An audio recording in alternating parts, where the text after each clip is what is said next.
नमस्ते दोस्तों, मैं आ गई आज और एक नई रीडिंग के साथ। और यहाँ पे है दो पाइल, ये है पाइल 1 और ये है पाइल 2।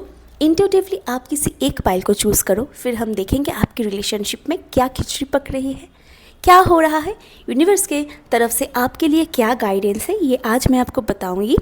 आप इंट्यूटिवली किसी भी एक कार्ड को पिक करो, गौर से देखो, जो आपको अट्रैक्ट कर रहा होगा आप उसी पाइल को चूज़ करो। ये है पाइल 1 और ये है पाइल 2।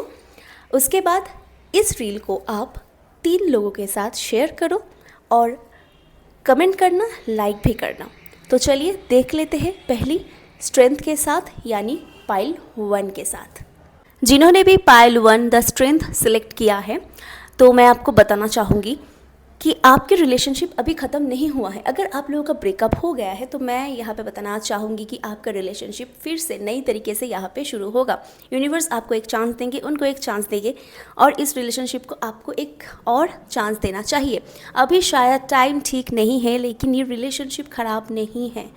थोड़ा बहुत जैसे आप लोग एक्सपेक्ट कर रहे थे वैसा नहीं हुआ, लेकिन ये रिलेशनशिप वैसा होगा जैसा आप लोग मैनिफेस्ट करोगे। आप दोनों में से किसी एक को बहुत ही ईगो है और ईगो को साइड करना है। अगर आप सिंगल हो तो मैं यहाँ पे बताना चाहूँगी कि आपकी लाइफ में ट्रू लव आ गया है, शायद उन्होंने आपको प्रपोज़ किया है। और अगर कोई भी नहीं आया तो आपको बिलीव करना है, अपने अपने हार्ट को ओपन करना है कि हाँ, मैं ट्रू लव डिज़र्व करती हूँ, और आपको एफर्मेशन देना है कि हाँ, मुझे ट्रू लव मेरे लाइफ में आ गया है। तो बहुत ही जल्द आप न्यू लव यहाँ पे अट्रैक्ट करोगे। तो आपको खुद को पहले हील होना चाहिए। और अगर कोई आ गया है और आप उन्हें डाउट करते हो तो यहाँ पे मैं बोलना चाहूँगी कन्फर्मेशन की डाउट मत करो, वो आपका ट्रू लव है और आप आगे बढ़ सकते हो। पास्ट एक्सपीरियंस को पकड़ के बैठना सही बात नहीं है हमेशा। और अगर ब्रेकअप हो गया है आप लोग और आप लोग वेट कर रहे हो कि वो आएंगे या नहीं, क्या होगा इस रिलेशनशिप में, तो ये रिलेशनशिप नई तरीके से शुरुआत होगा। इसका आपको फेथ रखना है, बिलीव करना है। स्टेबिलिटी, सिक्योरिटी, फ्लेक्सिबिलिटी यहाँ पे मुझे नज़र आ रहा है। आपको बस फेथ रखना है। और हाँ, पाइल 1 अगर वीडियो अच्छा लगे तो डेफिनेटली कमेंट सेक्शन में 222 आप ज़रूर लिखें और क्लेम करें।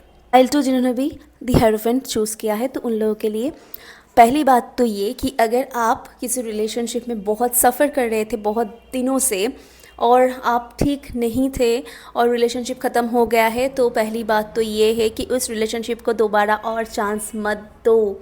वेट करने की कोई ज़रूरत नहीं है। और हाँ, जो लेसन आपको मिला है पास्ट रिलेशनशिप से, उसको आप अपने साथ रखो, लेकिन उसको आप अपने नेक्स्ट रिलेशनशिप में हावी मत होने दो। और आपको अगर ऐसा लगता है कि आप लव डिज़र्व नहीं करते, तो ये आपकी सोच है जो कि आपको बदलना चाहिए। आपकी जो थिंकिंग पैटर्न है उसे आप चेंज करो, ठीक है। और आप सिर्फ सोचते हो पास्ट में जो हुआ है उसके बारे में। आप ये मत सोचो, आप ये सोचो, आप ये मैनिफेस्ट करो कि हाँ भाई, मुझे ये चाहिए और ये ऐसा ही हो रहा है और मेरे साथ ऐसा ही होगा। आप मैनिफेस्ट करो। मैनिफेस्ट करने से हमारी लाइफ बहुत इजीली चेंज हो सकता है। यहाँ पे बहुत लोगों के लिए ये भी है कि रिलेशनशिप में दोनों ही परफेक्ट थे और दोनों का ही कंट्रीब्यूशन था इस रिलेशनशिप में।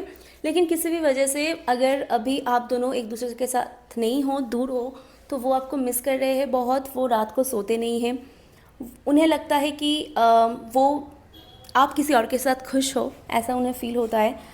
अगर ऐसा नहीं है तो आप लोगों में फिर से नई तरीके से इस रिलेशनशिप का शुरू होना चांसेस है। लेकिन अगर आप दोनों ही खुश थे रिलेशनशिप में, लेकिन कुछ अनबन की वजह से ये रिलेशनशिप ख़त्म हो गया था या फिर कुछ हुआ है, तो तभी। नहीं तो मैंने जो बताया है कि अगर आप ठीक नहीं थे, खुश नहीं थे, अच्छे नहीं थे इस रिलेशनशिप में रहते हुए, तो फिर आपको इस रिलेशनशिप को सेकेंड चांस नहीं देना है, ठीक है।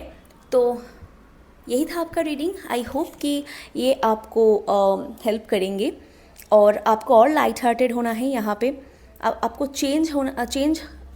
बहुत कुछ चेंज हुआ है ना आपकी रिलेशनशिप में, तो ये आपको अडेप्ट करना है कि हाँ, मेरे रिलेशनशिप में बहुत कुछ चेंज हुआ है और मेरी लाइफ भी चेंज हो गई है। तो हाँ, आप उसे एक्सेप्ट करो, अडेप्ट करो और हील हो जाओ, क्योंकि आपको हीलिंग की यहाँ पे बहुत बहुत ज़रूरत है। तो ये था आपका रीडिंग। अगर आपको क्लेम करना है, अगर आपको अच्छा लगे ये रीडिंग, तो लाइक शेयर ज़रूर करना और कमेंट कर देना 777।